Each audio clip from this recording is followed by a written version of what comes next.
Dudas, muchachos, comentarios,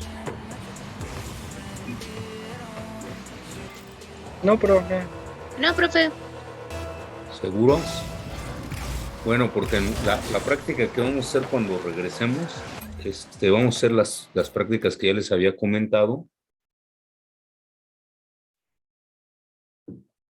Y entonces Profe, una duda, disculpe. sí. ¿Regresamos este viernes o el siguiente? En el caso de ustedes son el 3 y B6, Ajá. nos toca regresar el viernes de pasado mañana en 8. Ah, ok, ok. O sea, Gracias, profe. no vamos a tener actividad luego, pero bueno, sí es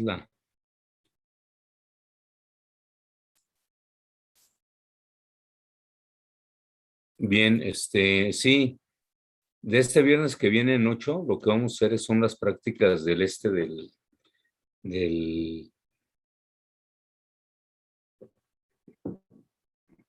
va a ser la práctica de instalaciones eléctricas. Entonces, básicamente vamos a hacer 4 circuitos, que va a ser encender y apagar un foco con un apagador, luego 2 focos con un apagador, luego 2 y 1 y un contacto por ahí.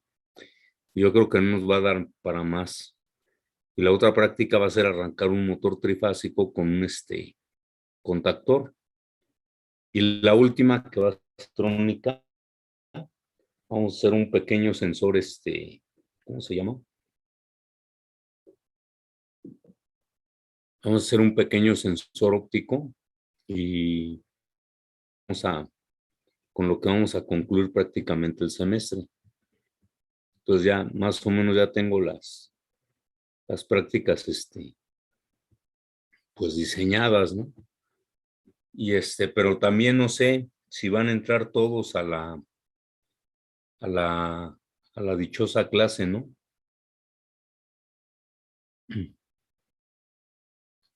Porque creo que hay algunos que no están queriendo entrar o no van a entrar. Entonces los que no entren creo que vamos a trabajar de forma virtual. ¿Sí, muchachos? ¿O no? Sí, profe. Sí, profe. Entonces,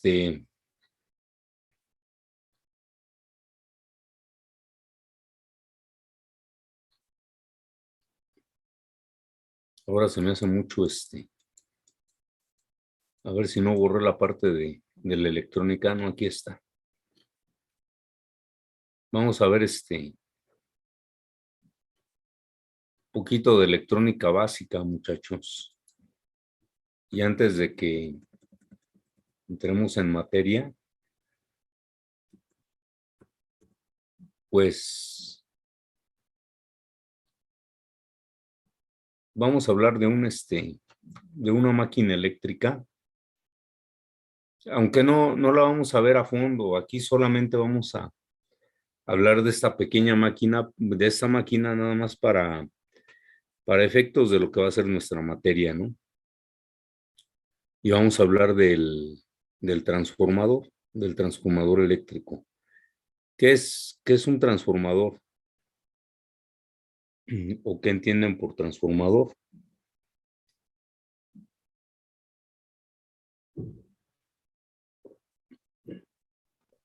Que transforma la energía, pero no me acuerdo. Es que mi papá lo utiliza, pero no me acuerdo cómo describirlo. No sé cómo describirlo, profe. Bueno, por definición, el transformador se, este, se define como una máquina eléctrica de tipo estática, que opera por el principio de inducción magnética. Entonces, esta máquina tiene la característica de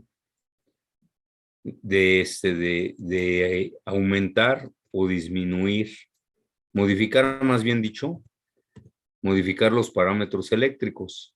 Entonces, Aunque modifica los parámetros eléctricos, al final del día esta máquina se clasifica de acuerdo a la función que hace en transformadores, elevadores, reductores e igualadores.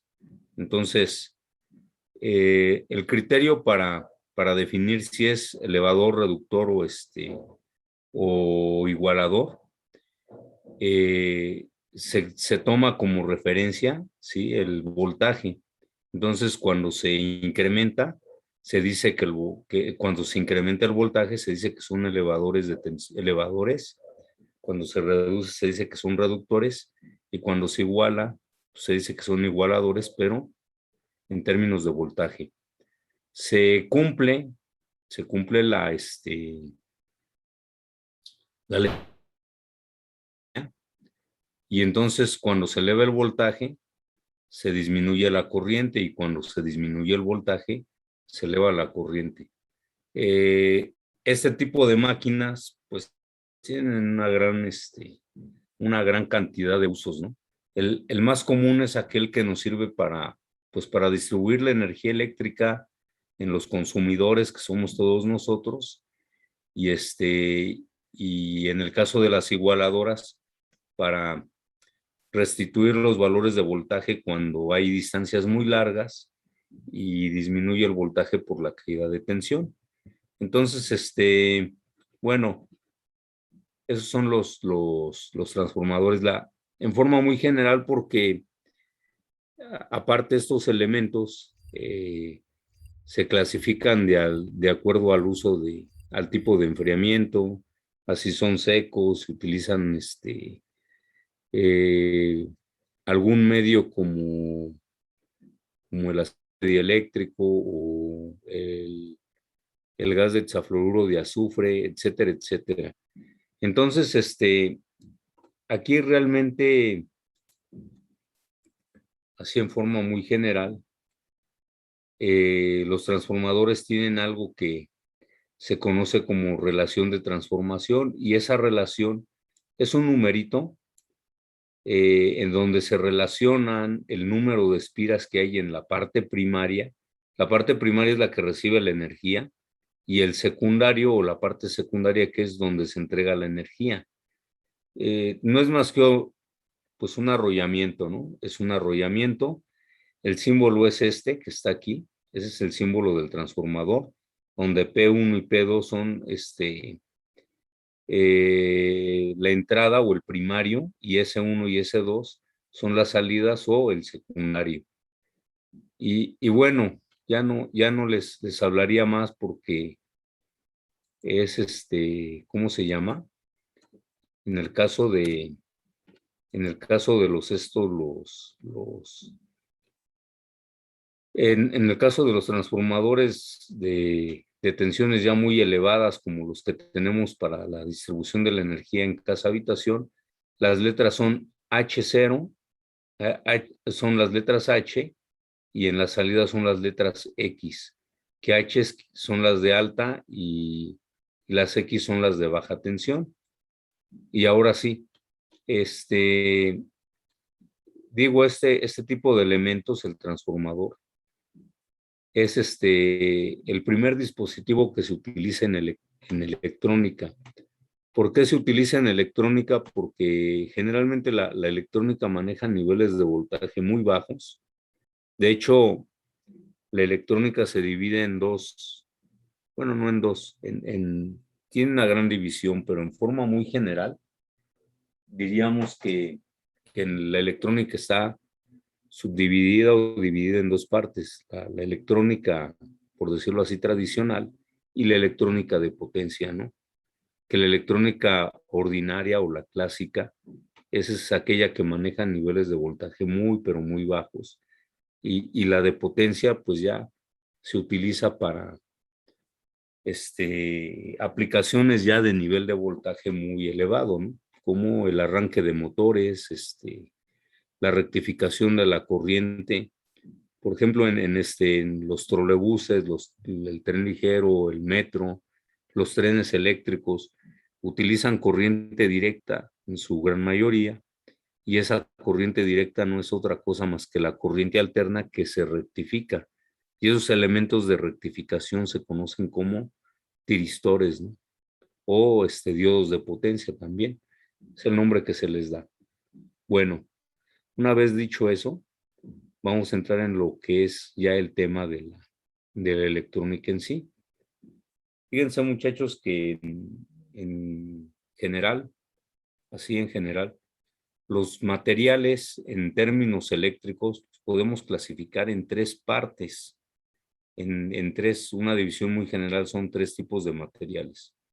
Uno son los conductores, que son aquellos que presentan una muy, pero muy baja resistencia al flujo de la carga a través de ellos y permiten fluir la corriente a través de sus cuerpos, ¿no?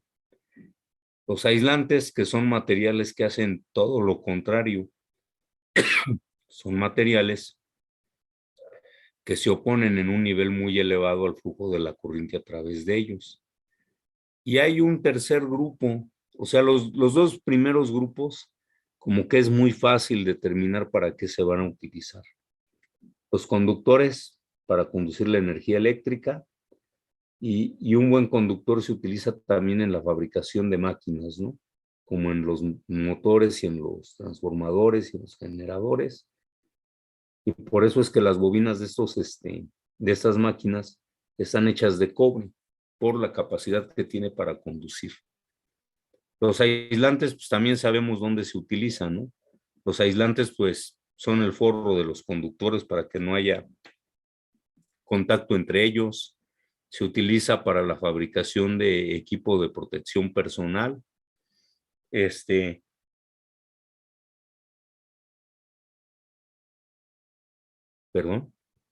utiliza en lo que es el transporte de la energía, para aislar las partes de los herrajes donde se colocan las líneas de transmisión.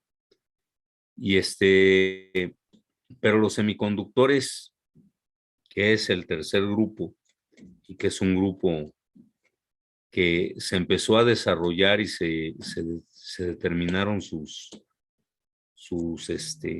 propiedades como por ahí de los años 50. Antes de esa época estos semiconductores no existían, y por ahí de los años 70 se les empezó a encontrar una utilidad. Los materiales semiconductores no son ni conductores ni son aislantes, y bajo ciertas condiciones se comportan como conductores y bajo otras se comportan como aislantes. La diferencia que hay entre los semiconductores y los conductores es que, bueno, entre conductores y aislantes es muy claro. Uno deja pasar y el otro no. Y entonces tienen una característica. ¿Cuál es esta característica? Que todos los materiales habidos y por haber, que se dividen en conductores y aislantes, modifican la resistencia con respecto a la temperatura. Cuando la temperatura baja, todos los materiales tienden a conducir mejor la energía eléctrica. De tal manera que en teoría, y digo en teoría porque se ha comprobado que hay materiales que antes de llegar a ese nivel alcanzan el cero. En teoría, cuando se llega al cero absoluto, todos los materiales son superconductores, es decir, que no tienen resistencia. Y van bajando su resistencia en forma gradual. Todo lo contrario, cuando yo voy incrementando la temperatura, en forma lineal también se va incrementando la resistencia. Entonces, todos los materiales, con excepción de los semiconductores no siguen un orden lineal, no tienen una variación 1 a 1, por decirlo así. Y entonces son materiales que con poquito que se disminuya la temperatura tienden a presentar una baja resistencia, y con tantito que se incremente la temperatura presentan una resistencia muy alta. Entonces resulta que por sí mismos, así solos, se dice que esos materiales pues no sirven para nada, ¿no? Son materiales que se dice que están en un estado intrínseco, están limpiecitos. En estado intrínseco, un semiconductor simplemente presenta el comportamiento que les estaba yo comentando hace unos momentos, ¿no? Y bueno, esos materiales están ordenados en la tabla periódica de esta manera. Tenemos el cadmio, el germanio, tenemos el telurio, tenemos el silicio. Esos que están aquí, esos son los semiconductores que más se utilizan, los del grupo 4A. Y entonces vemos que tienen como característica común que tienen 4 electrones de valencia, ¿sí? ¿Cuáles son los electrones de valencia, muchachos?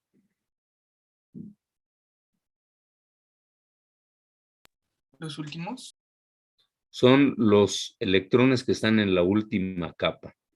Entonces, esos materiales son los semiconductores, aunque hay varios, por ejemplo, aquí están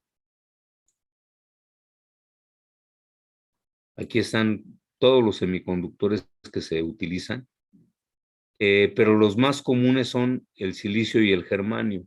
El silicio y el germanio porque son aquellos que presentan una mejor estabilidad, es decir, que no cambian sus características.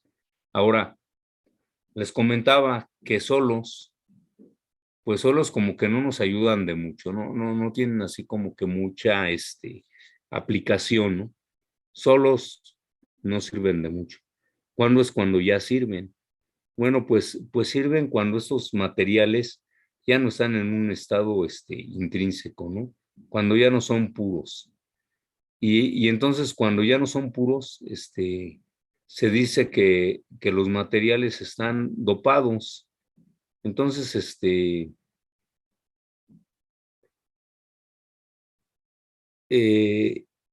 a ver, ustedes están llevando tecnología de los materiales, ¿verdad? ¿Qué es una aleación? La combinación de un metal. La combinación de uno o más metales, ¿no? Perdón, la combinación de dos o más metales, una aleación. Y ¿y qué diferencia creen que existe entre la aleación y el dopado?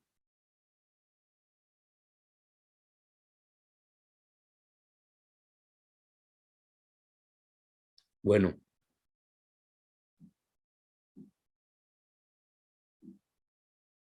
muchachos, fíjense.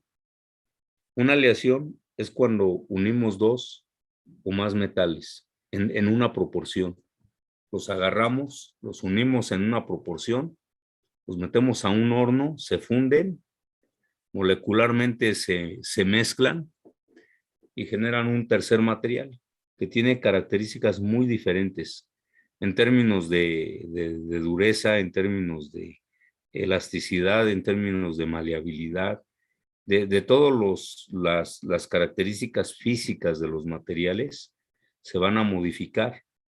Entonces, a los semiconductores se dice que se les dopa porque se genera un tratamiento, pero en lugar de adherir un metal, lo que se adhiere es una sal, como el cianuro. Entonces, el cianuro, el boro. Entonces, dependiendo del tipo de sal que se le coloque o que se le añada a estos materiales, se dice que se dopan o se contaminan. Entonces, cuando se dopan o se contaminan, resulta que los materiales presentan características muy particulares y más estables que cuando están de manera intrínseca. Entonces, los materiales de tipo extrínseco, ahí es extrínseco, perdón, los semiconductores extrínseco, son aquellos que ya se les colocó esta sal y que hubo una invasión de los átomos. Entonces generan materiales o semiconductores que se le conocen como semiconductores tipo N y semiconductores tipo P. ¿Qué quiere decir que son semiconductores tipo N? La letra N es de negativo. Entonces, ¿qué quiere decir? Quiere decir que el material tiene como característica primordial un exceso de electrones y que no se va a cambiar, no se va a modificar. Ese se va a quedar ahí, ese exceso de electrones y es una característica nueva que va a adquirir el material. Entonces tenemos un material tipo N y cuando le añadimos otro tipo de sales o de materiales, se genera un material semiconductor tipo P. ¿Qué significa tipo P? Pues que tiene más protones que electrones o más cargas positivas. Aunque, pues técnicamente, no se dice que se tienen más electrones. Se dice que se tienen huecos. Entonces se le llama huecos al espacio que se genera cuando se pierde un electrón. Un átomo neutro tiene la misma cantidad de protones y de electrones.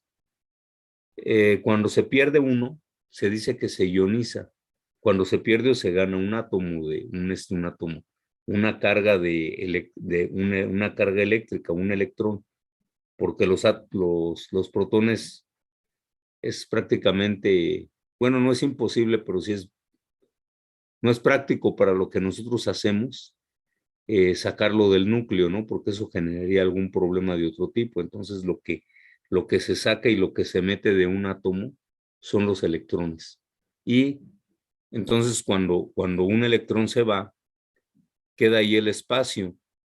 No está ionizado, simplemente está ahí el espacio. ¿Por qué? Porque ese espacio, cuando llegue otro electrón y lo ocupe, lo va a ocupar momentáneamente, pero no se va a quedar ahí, se va a estar moviendo. Por eso se dice que es un hueco. Entonces, las cargas positivas, por decir algo aquí, el exceso de cargas positivas, se dice que hay huecos, pero realmente es un hueco porque se está quitando un electrón y hay un espacio. No sé si hay alguna duda o comentario, muchachos, con respecto a lo que acabo de decir.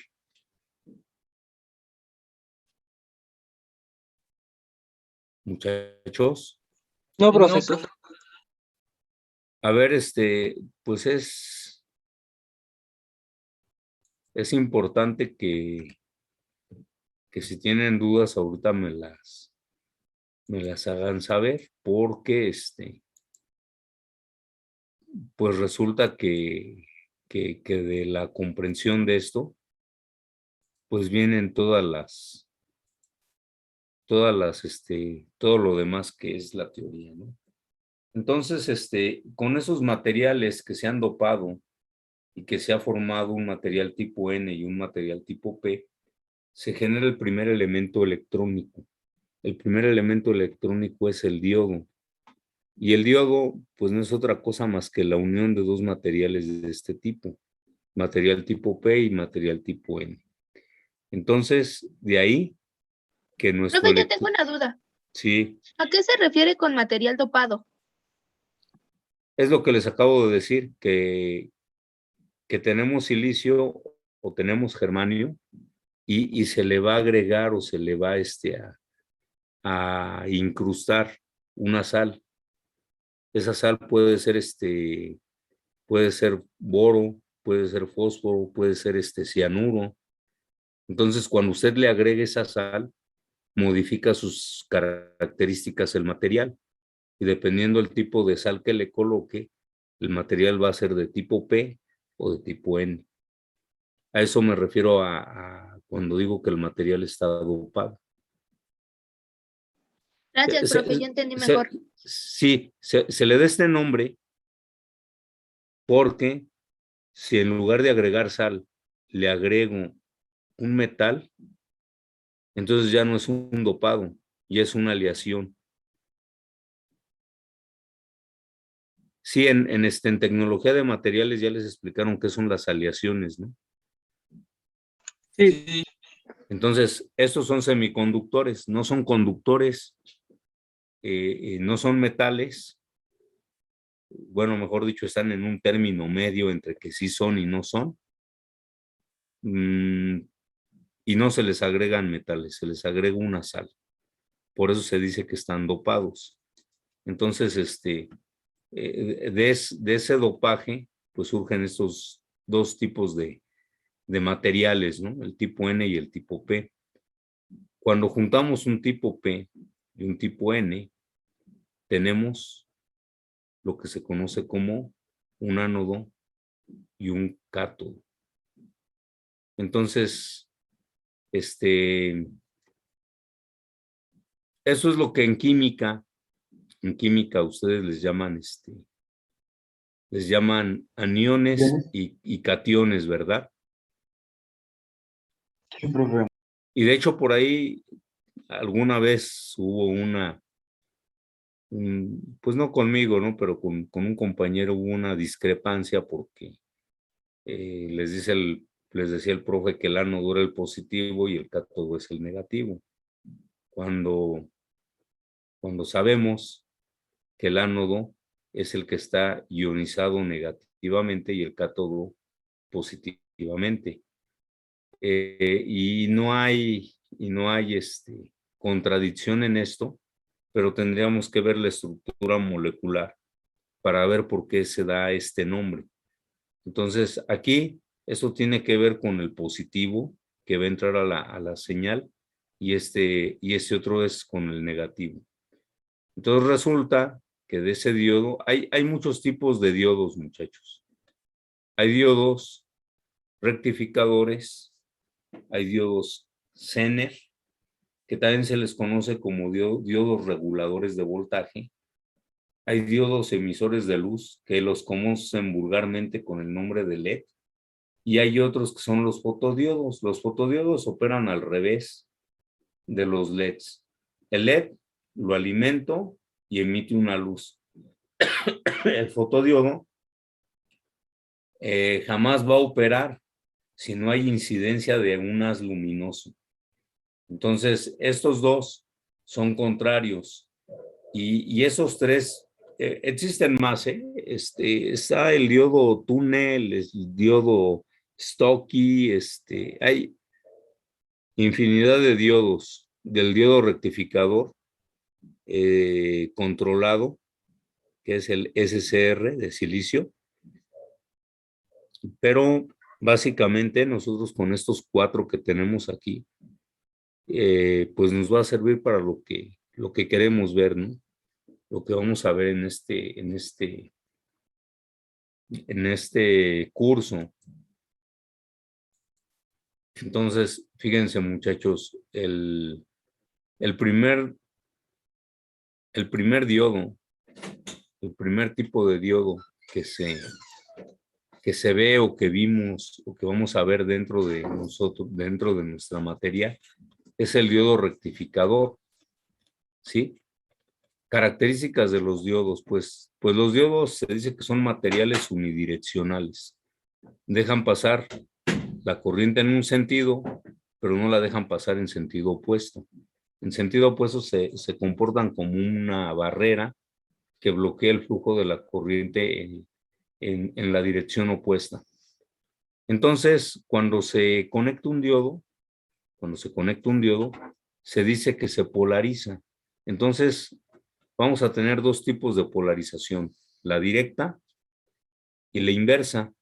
Cuando se polariza de forma inversa, generalmente es cuando se va a utilizar el diodo como una protección. Cuando se polariza de forma directa, es simplemente para que el diodo se comporte como un paso, ¿no?, de corriente. Obviamente también bloquea lo que viene en sentido opuesto. Entonces, la polarización directa es cuando nosotros conectamos el ánodo del diodo al polo positivo. y el cátodo, pues en sí lo conectaríamos al lado negativo, pero obviamente no lo puedo conectar directamente porque si yo elimino mi lámpara, ¿qué pasaría, muchachos? No habría paso a que prender. No, pasaría algo que sí es grave. Si yo no coloco esta lámpara y coloco una línea aquí continua, ¿qué pasaría? La carga que manda, la carga que manda sería otra vez al mismo punto de donde salió. A ver, vimos, o no sé si los recuerden, vimos un concepto que es cortocircuito y otro que es que es una sobrecarga. Entonces, resulta que si yo cierro el circuito aquí, es como si yo pusiera un cable de aquí hasta acá. Y si coloco un cable, como no hay resistencia, la corriente sería infinito. Entonces generaría un cortocircuito. Pongo una lamparita porque es una carga y cuando yo lo conecto así, pues la carga se va a encender, pero el circuito no se va a dañar. Si yo lo coloco al revés, fíjense, aquí el más va con la colita de la flecha. Aquí ahora este es el menos y va con la colita de la flecha. En este caso, la lámpara pues se va a encender. Es decir, va a prender la lamparita. Y si lo hago al revés, ¿qué va a pasar? Aquí enciende la lámpara y aquí.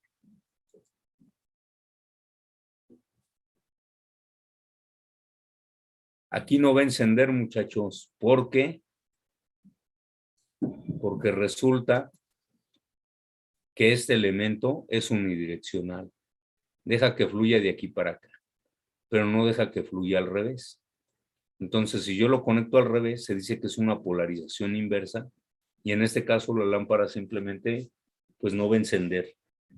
El uso de los diodos es muy amplio, pero los dos elementos básicos así, uno es rectificar la corriente y el otro es evitar que haya corrientes en sentido inverso y que dañen al sistema. Es decir, funcionan como una protección, como si fueran una especie de fusibles, ¿no?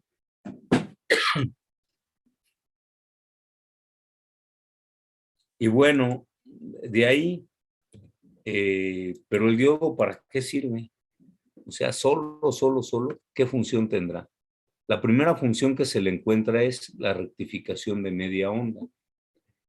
Si nosotros colocamos un diodo, por eso vimos lo del transformador. Aquí hay 150 volts de corriente alterna, pero aquí van a salir 12 o a lo mejor 24 volts.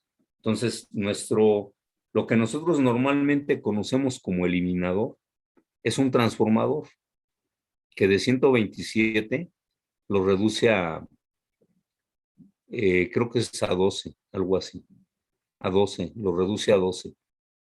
Y después tenemos un rectificador, un diodo rectificador. Cuando entra la señal, entra así, es una señal de corriente alterna. Y cuando sale, sale así. Es decir, si lo vemos así en esta gráfica, de la línea horizontal hacia arriba, ¿qué son, muchachos? ¿Qué valores son?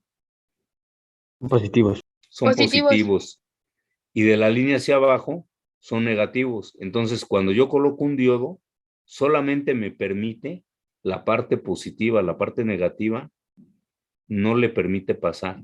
Entonces se llama rectificación de media onda porque nada más deja media onda pasar. Media onda, la media onda de arriba es la que deja pasar, la media onda de abajo la traza, no deja que pase. Entonces, por eso es que hace esa función de rectificar. Y una vez que se ha rectificado, vamos a ver que esa es una corriente directa, pero no es una corriente continua. hay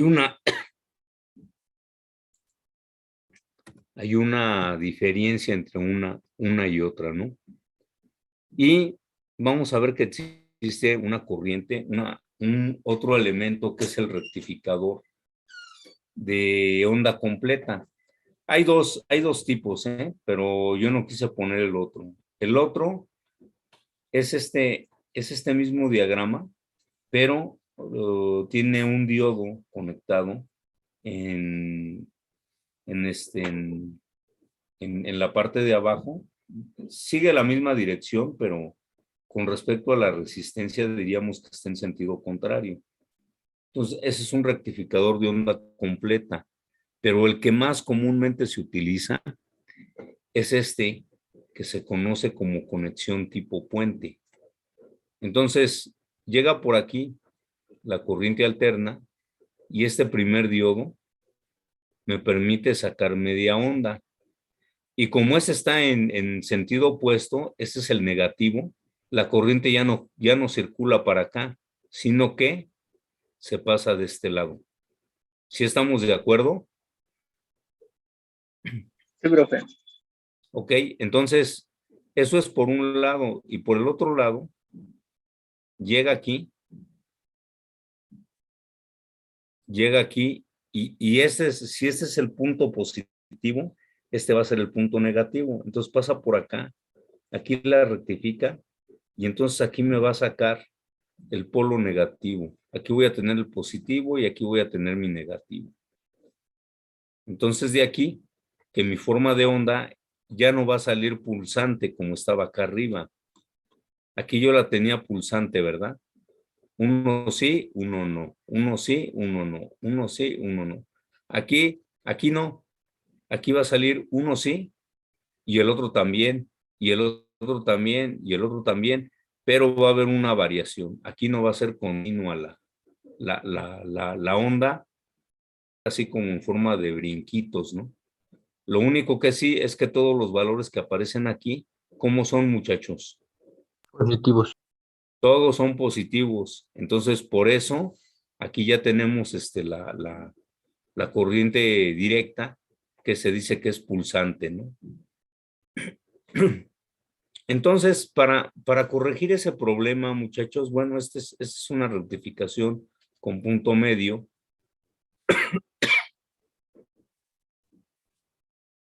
Y para rectificar esa falla que tenemos aquí, bueno, que teníamos acá arriba, esta falla, porque obviamente esta no es una corriente continua, es una corriente directa, pero de tipo pulsante. Para evitar estos pulsos, se utilizan unas cosas que se les llaman filtros. Un filtro, pues no es otra cosa más que un circuito con dos elementos que se conoce como circuito RC. Entonces, R es de resistencia y C es de un capacitor. ¿Qué es lo que hace el capacitor, muchachos? ¿O qué es un capacitor? Un capacitor es un elemento pasivo eléctrico que está constituido por dos placas de metal separadas por un medio aislante. Entonces, este dispositivo solamente opera cuando hay fluctuaciones de corriente. Si no hay variaciones de corriente, el capacitor se comporta como si fuera un circuito abierto. Entonces, este capacitor lo que hace, tiene muchas funciones. Una de ellas es almacenar la carga durante un tiempo y después de ese tiempo la regresa a forma de descarga. Entonces, esa descarga que genera mi capacitor es el que evita el rizado, evita que la corriente se vaya hasta abajo. Entonces, con este tipo de circuitos y con un fenómeno que se conoce como impedancia, lo que se hace básicamente es que se rectifica la corriente y voy a tener una corriente que es, pues si no es, ¿cómo les diré? Es corriente directa, pero va a ser corriente directa dependiendo de la calidad y el cálculo que yo haga de estos elementos. Todo eso se tiene que calcular, muchachos. No es nada más así como que llego y los pongo y de rapidito, ¿verdad? Pero, pues les voy a ser honesto, por la premura y por las características del curso que llevamos, pues generalmente solamente les decimos qué es lo que hacen y para qué sirven, pero no vemos cálculos porque pues yo creo que fácilmente los cálculos para una fuente nos llevarían, pues, yo creo que todo el semestre, pero la idea es que así es como operan estos sistemas, ¿no? Y bueno, de ahí el diodo, pues es les decía que es el elemento más simple, más sencillo que existe. Se supone que un diodo tiene dos patas, ¿no? Una que es el ánodo y otra más que es el cátodo. Déjenme ver si aquí tengo los dibujos o si voy a tener que recurrir a otros materiales porque algo me dice que no. No los tengo. A ver. Déjenme ver. Sí, se me hizo muy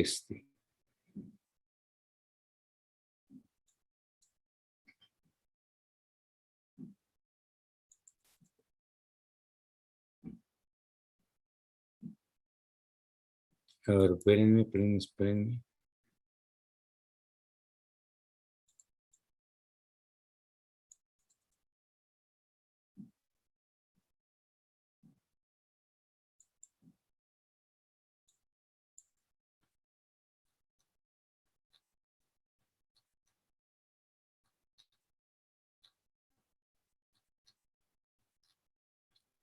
Denme un segundo, vamos a ver por qué. Control electromagnético.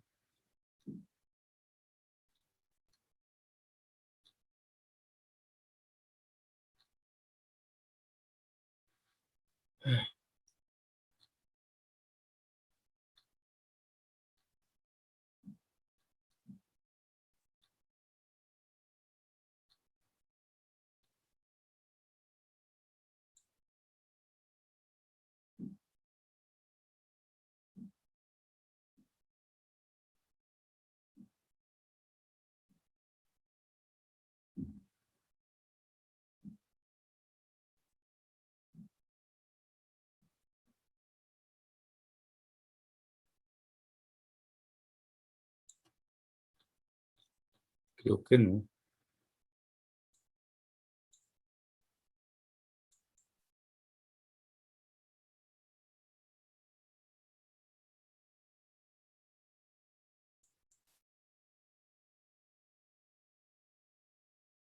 Déjenme ver dónde está.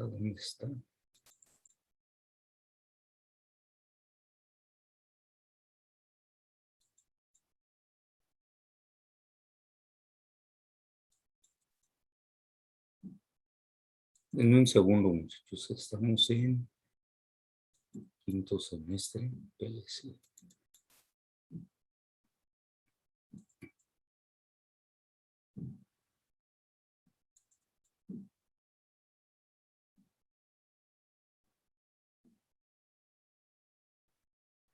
Ok, entonces aquí vamos a ver, mejor dicho, van a ver ustedes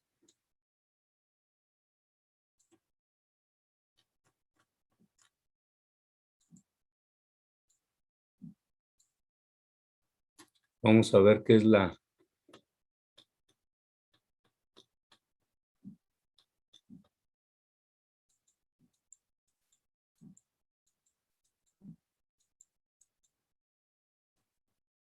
esto ya es electrónica digital, esto es lo que tendríamos que ver el siguiente, pero hay una parte aquí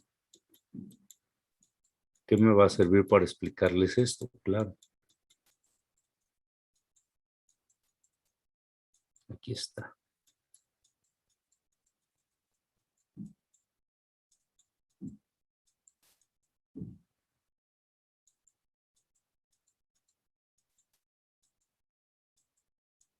Aquí está. Esto es lo que quería ver. ¿Sí? Entonces, estábamos en esto. Tenemos aquí después del diodo rectificador, que ya lo vimos, tenemos aquí un diodo, el diodo emisor de luz.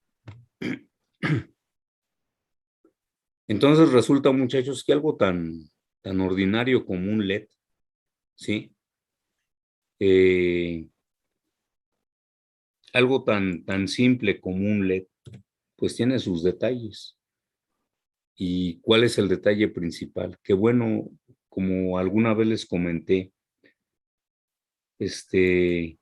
todos los dispositivos eléctricos, electrónicos y demás tienen características, ¿verdad?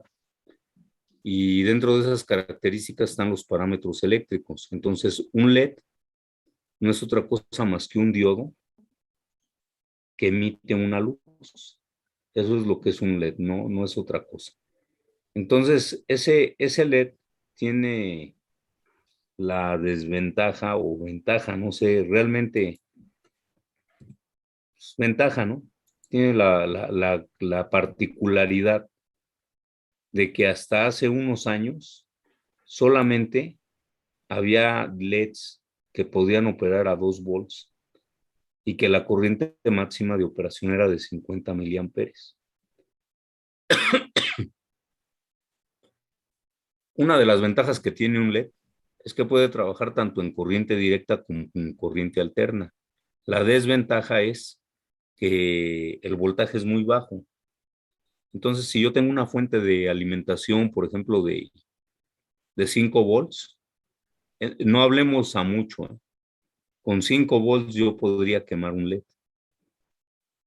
En la actualidad creo que hay unos LEDs que les llaman brillantes, que pueden operar a 5, pero antes de que se desarrollaran, y estos apuntes son de esa época, porque por eso viene el dato, por eso se los aclaro por lo del dato, en esa época solamente existían LEDs a 2 volts y a 50 miliamperes como máximo.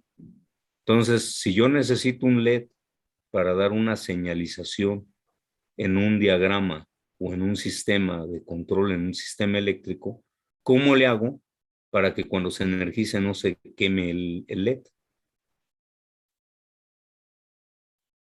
¿Cómo le hago, muchachos? Una resistencia. Una resistencia en serie y genero lo que se conoce como un divisor de tensión. Entonces le coloco una resistencia en serie y esa resistencia en serie me va a limitar el voltaje y por lo tanto también la corriente que va a entrar al LED. El cálculo de esta resistencia se hace basándonos en